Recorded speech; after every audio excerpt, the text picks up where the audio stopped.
Assalamualaikum warahmatullahi wabarakatuh. Waalaikumsalam warahmatullahi Waalaikumsalam warahmatullahi wabarakatuh. wabarakatuh. Siang rekan-rekan kelompok 2B, Latsar CPNS Kabupaten Bogor Angkatan 7. Bagaimana kabarnya hari ini? Alhamdulillah baik. Alhamdulillah. Alhamdulillah. Izinkan saya ya di kesempatan kali ini buat memandu diskusi terkait dengan materi yang udah kita dapat nih di agenda 3 mengenai smart governance. Nah, bagaimana sih perwujudan smart governance di Kabupaten Bogor? Upaya-upaya apa yang sudah dilakukan? Isu-isu apa yang menjadi kendala? Sebelumnya mungkin saya tanya dulu ya ke Kang Bowo nih. Kang Bowo, apa sih itu smart governance, Kang? Kalau boleh dikasih penjelasan, Kang. Oke, aku tambahin mengenai smart governance ya. Smart governance ini merupakan cara pemerintah mengelola dan melayani masyarakat dengan bantuan teknologi. Atau bisa dikatakan cara pemerintah yang cerdas, terbuka, dan dekat dengan masyarakat melalui teknologi. Ya, poin utamanya ada di teknologi ya, Kang. Karena Teknologinya. dengan teknologi mungkin diharapkan pemerintahan kita bisa lebih cepat dan lebih efektif efisien ya. Iya, betul. Dan lebih profesional tentunya. Iya, pelayanannya lebih maksimal ya. Iya. Kalau Teh Alfia gimana nih Teh melihat upaya perwujudan smart governance di Kabupaten Bogor gimana Teh? Mungkin bisa disampaikan Teh. Perwujudannya di Kabupaten Bogor sendiri sudah ada diterapkan ya.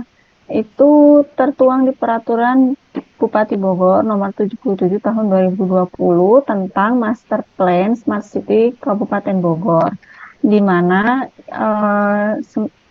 Smart City itu di Kabupaten Bogor sendiri memiliki tujuan yang pertama itu untuk meningkatkan indeks kebahagiaan masyarakat Kabupaten Bogor yang sehat dan cerdas. Lalu eh, menjadikan Kabupaten Bogor itu tempat yang layak, yang lebih hijau, kota yang lebih hijau, bersih dan berkelanjutan. Dan yang ketiga, meningkatkan keberlangsungan lingkungan hidup dengan menggunakan pendekatan pemanfaatan teknologi informatika, pendekatan pemberdayaan potensi Kabupaten Bogor itu sendiri, dan pendekatan pemberdayaan manusia yang berkesinambungan. Jadi intinya di teknologi, pemanfaatan teknologi juga ada. Jadi 3 ini. Oke, berarti kita udah punya dasar ya untuk pelaksanaan smart governance di Kabupaten Bogor ya. Udah ada penerbitan perbubnya sejak 2020. Nah, mungkin kita harus ngelihat nih ya perwujudan smart governance nih di Kabupaten Bogor, upaya-upaya lebih konkretnya kira-kira apa nih Kang Sumardi kalau dilihat-lihat? Ya ini kalau kalau upaya perwujudan smart government di Kabupaten Bogor ya berdasarkan ini ya regulasi, program dan strategi. Nah, kalau untuk regulasi kan sudah disebutkan tadi tuh sama Teh Alfia, di Kabupaten Bogor sudah ada payung hukumnya Peraturan Bupati nomor berapa tadi? 77 ya, 77. tahun 2020. Terus sudah ada juga digitalisasi layanan publik. Ada aplikasi Mata Garuda, Besti, dan Kabisa. Nah, aplikasi Besti dari Kominfo. Terus ada Desa Digital. Terus ada tata kelola datanya juga ya. Ini kan smart governance itu kata kuncinya tadi tuh teknologi ya, teknologi. Nah, teknologi itu pasti berkaitan dengan data, tata kelola datanya. Kayak di Kabupaten Bogor ini dan di kota-kota lain sama ya.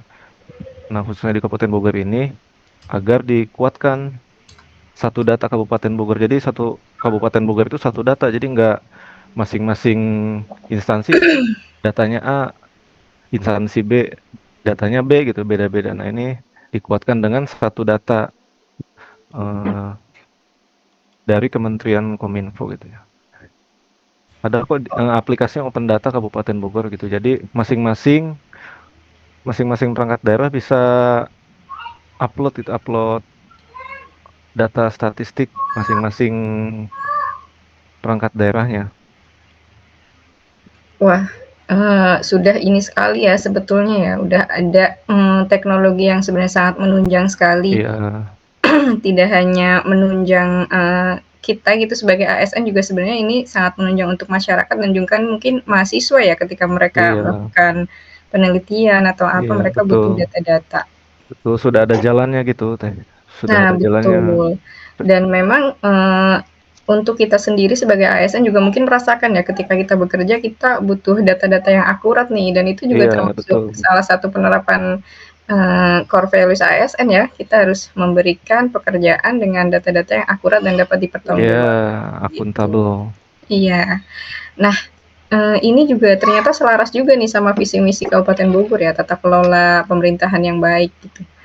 Tapi kalau dari teman-teman sendiri terkait data ini gimana nih? Apakah selama ini mengalami kendala atau gimana? Kalau dari saya sendiri cukup ya, cukup terkendala dengan data-data yang kurang up to date mungkin, dan Betul.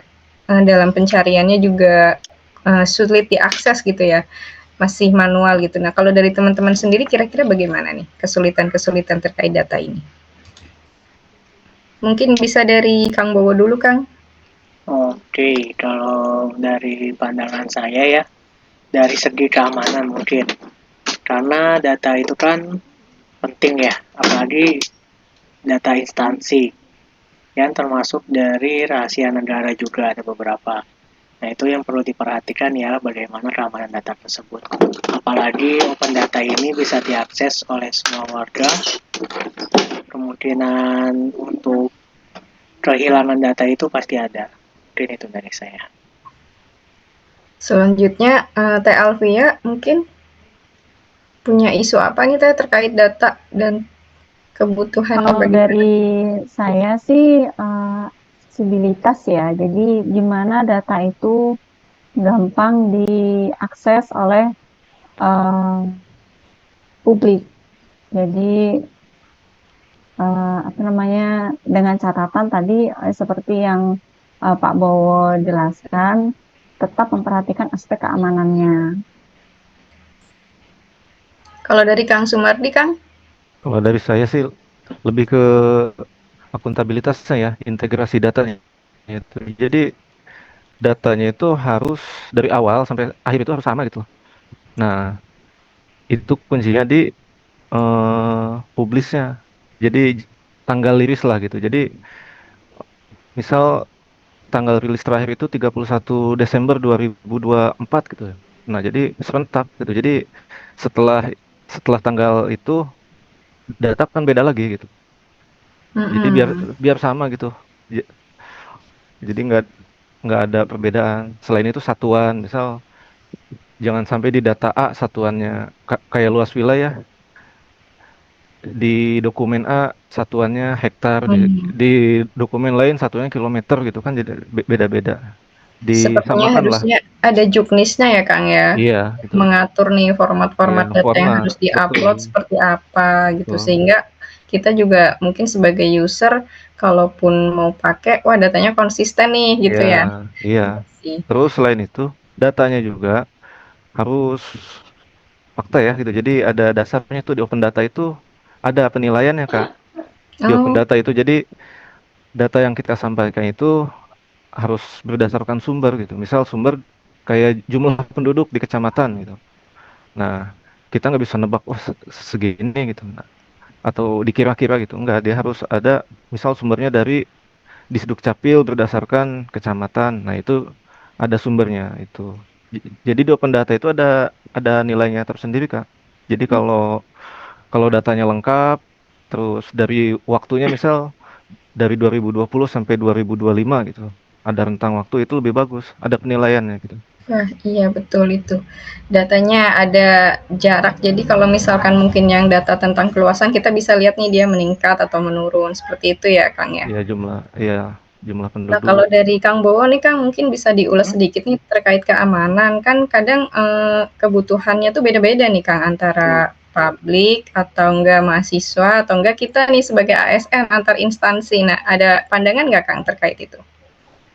Kalau untuk keamanan ya, keamanan itu yang penting sih dari servernya ya, dari infrastruktur dulu yang pertama. Setelah infrastruktur yang memadai, baru langkah keduanya ialah mungkin setting dari servernya sendiri.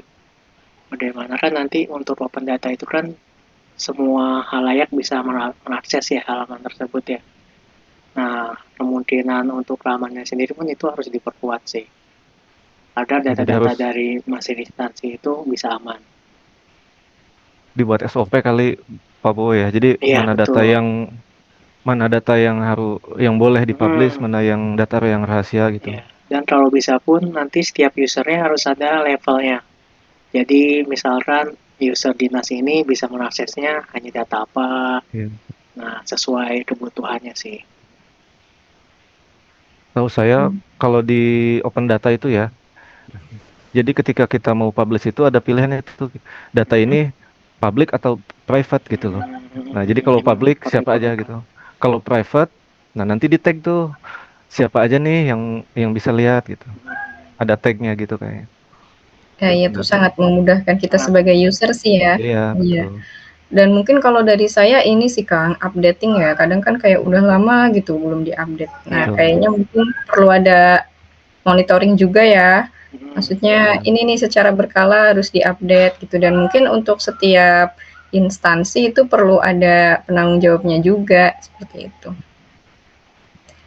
Mungkin yang terakhir nih terkait saran nih berkaitan sama upaya perwujudan ini. Kalau dari Teh Alfia ada saran atau pendapat untuk lebih mengoptimalisasi upaya perwujudan smart governance di Kabupaten Bogor nggak Teh?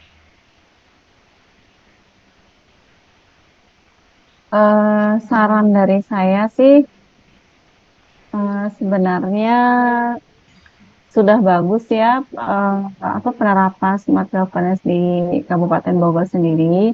Mungkin lebih ke SDM-nya lebih di-upgrade lagi untuk pelatihan, diadakan pelatihan, seminar tentang penerapan atau pemanfaatan teknologi yang nantinya bisa diaplikasikan di smart governance itu sendiri.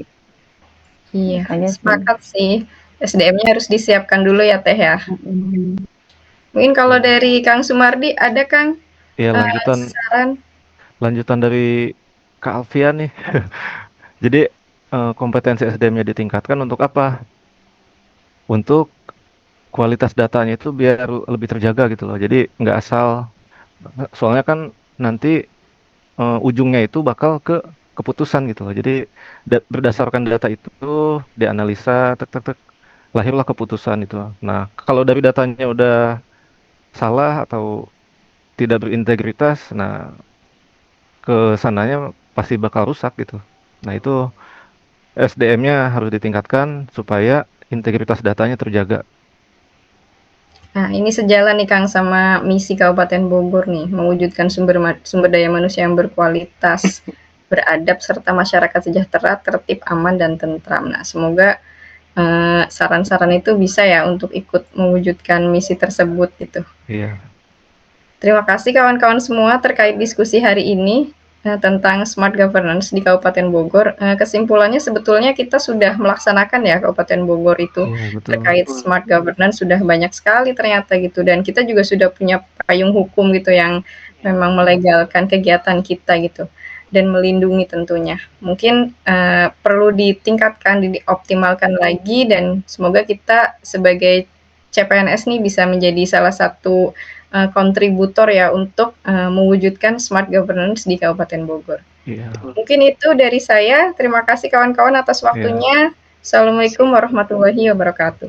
Waalaikumsalam warahmatullahi Waalaikumsalam wabarakatuh. warahmatullahi wabarakatuh.